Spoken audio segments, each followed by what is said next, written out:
He slammed the mansion door so hard the chandeliers trembled, then he made the mistake that would haunt him for the rest of his life. Grant Whitmore, a billionaire still raw from grief, stormed down the marble stairs with fury in his eyes.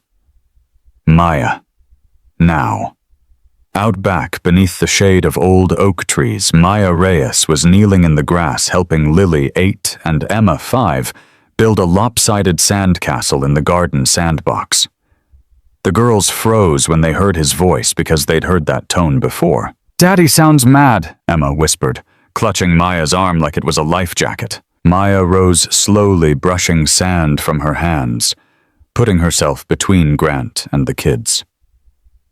"Sir, please, don't yell at them." Grant's laugh came out sharp and bitter. "Don't lie to me. My 8-year-old asks about money like a Wall Street analyst. She repeats things she shouldn't even know. You've been filling their heads." Lily stepped forward, trembling but firm. "We asked Dad, because you're never here." Silence hit like a punch. Grant's jaw tightened. Pride took the wheel. "Pack your things. 1 hour. And don't you ever contact my daughters again." Emma broke, first sobbing, reaching for Maya. Lily wiped her cheeks and stared up at her father with a look no child should ever have to wear.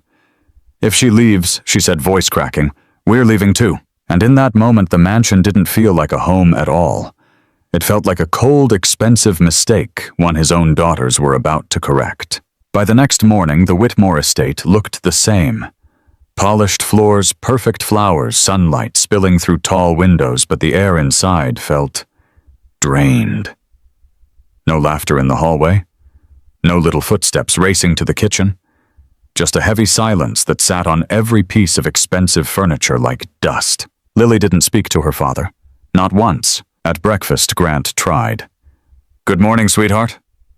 Lily stared through him like he was a stranger who happened to own the table. Across from her, Emma pushed cereal around her bowl, eyes puffy from another night of crying. She clutched a cheap pearl necklace Maya had given her for dress-up, like it was the last warm thing in the house. Marjorie, the housekeeper, who'd been with the family for years, set down a plate and lowered her voice. "Sir, they're not eating. Emma keeps asking for the bedtime story Maya used to read. When I read it, she says it doesn't sound right. Only Maya knew the voices." Grant snapped his newspaper shut, but the anger didn't land the way it used to. It just cracked and fell apart inside him. "They'll adjust," he muttered, forcing confidence. "Kids are resilient." Marjorie's eyes didn't blink.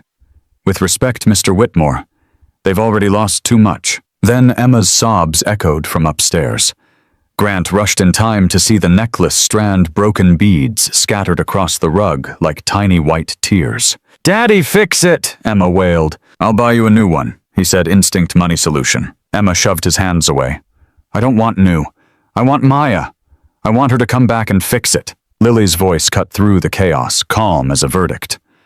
"I'm not mad at you, Dad," she said. "I'm disappointed."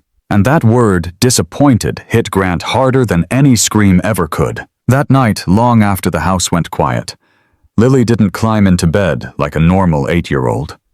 She sat up under her blanket with a tiny flashlight jaw, set like a soldier. From beneath her pillow, she pulled out a pink notebook one Maya had given her for big thoughts, and opened to a fresh page. At the top, in careful block letters, she wrote, "Plan to find Maya." Emma's voice floated from the other bed, shaky and small. "Lily, do you think she misses us?" Lily clicked the flashlight off for a second, swallowing hard.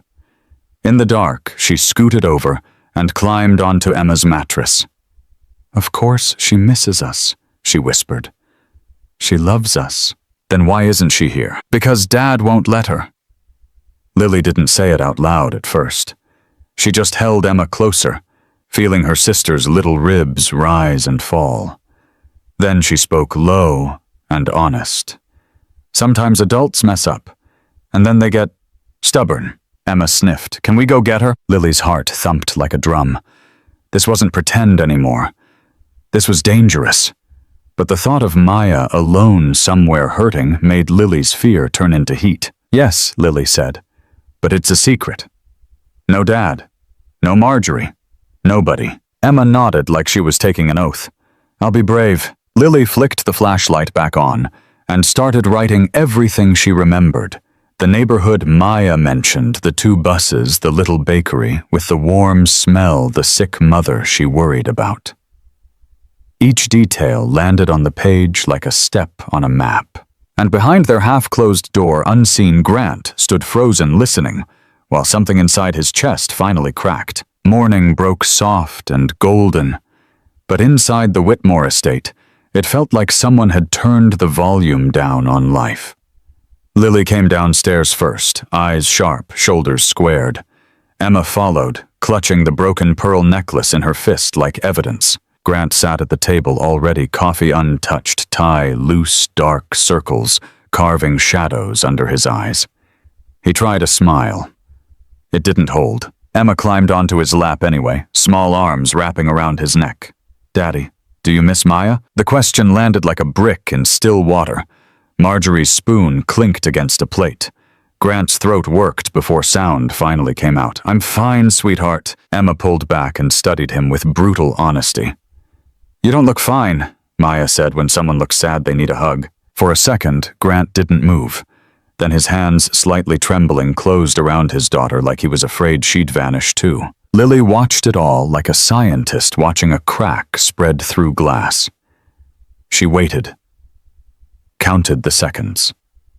Then, casual as breathing, she turned to Marjorie. "Marjorie, how do people get to the Eastbrook neighborhood from here?"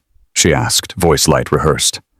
"We're learning about different parts of the city at school, and I remembered Maya said she lived there." Grant's shoulders stiffened at Maya's name, but he didn't stop her. Marjorie hesitated, then softened. "It's a long trip, honey. 2 buses.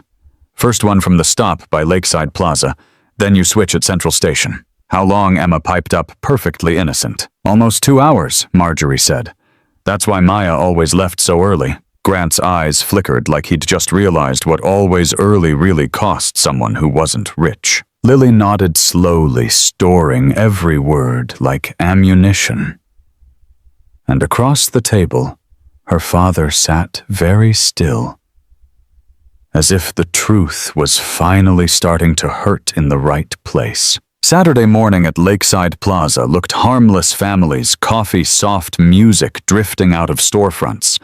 But for Lily Whitmore, it was a battlefield in bright lighting. Marjorie held both girls' hands as they walked past window displays.